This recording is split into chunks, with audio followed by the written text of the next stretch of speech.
9 ദിവസത്തിനുള്ളിൽ മൂന്നാം തവണയും ഇന്ധനവില കൂട്ടി കേന്ദ്രത്തിന്റെ ഇരുട്ടടി. ഡീസൽ ലിറ്ററിന് 91 പൈസയും പെട്രോളിന് 87 പൈസയും വർദ്ധിപ്പിച്ചു. CNG വിലയും കിലോയ്ക്ക് ₹1 കൂട്ടി. ഇതോടെ മെയ് 15-ന് ശേഷം ഇന്ധനവിലയിൽ 4 രൂപയുടെ വർധനയാണ് ഉണ്ടായത്. മെയ് 15-ന് പെട്രോളിനും ഡീസലിനും വർദ്ധിപ്പിച്ചത് 3 രൂപ വീതം.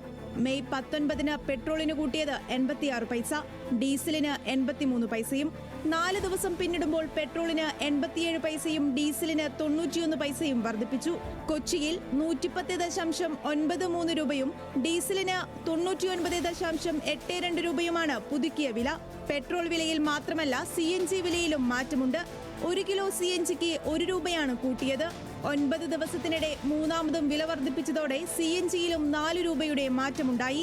അന്താരാഷ്ട്ര വിപണിയിൽ അസംസ്കൃത എണ്ണവിലയിൽ നേരിയ കുറവുണ്ടായെങ്കിലും നഷ്ടം നികത്താൻ വിലവർധന വേണമെന്ന നിലപാടിലാണ് എണ്ണ കമ്പനികൾ.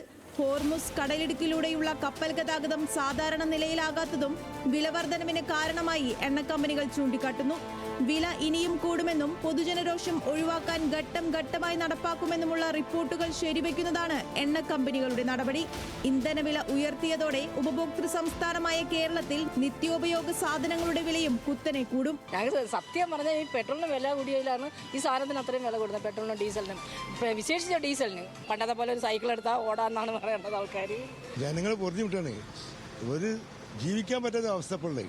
ഇത് എത്ര ഇങ്ങനെ കൂടി കൂടി കൂടി കൂടി വരികയെന്നല്ലാതെ ഒരു പെട്രോൾ അടിച്ചിട്ടുണ്ടെങ്കിൽ ശരിക്കും പെട്രോൾ പമ്പിൽ തന്നെ വില എന്താ വെച്ചാൽ ഫുള്ളായിട്ട് പെട്രോൾ കിട്ടുന്നില്ല. പെട്രോളിന് വില കൂടുന്നുള്ളത് നമ്മളൊക്കെ പ്രതീക്ഷയാണ്.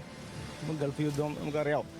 പക്ഷേ കൂടിക്കഴിഞ്ഞപ്പോൾ ഇങ്ങനെ ചെറിയൊരു കയറ്റം ഉണ്ടാവുന്ന എല്ലാവരും പ്രതീക്ഷിച്ചിട്ടുണ്ട്. പക്ഷേ കൂടിയതിനു ശേഷം വീണ്ടും വീണ്ടും കൂടുന്നുള്ളത് നമ്മൾ ഒരിക്കലും പ്രതീക്ഷിച്ചിട്ടില്ല.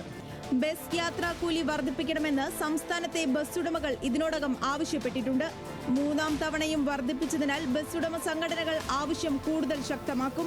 നിരക്ക് വർധന ആവശ്യപ്പെട്ട് ഡൽഹിയിൽ ഓട്ടോ ടാക്സി തൊഴിലാളികൾ 3 ദിവസമായി സമരത്തിലാണ്.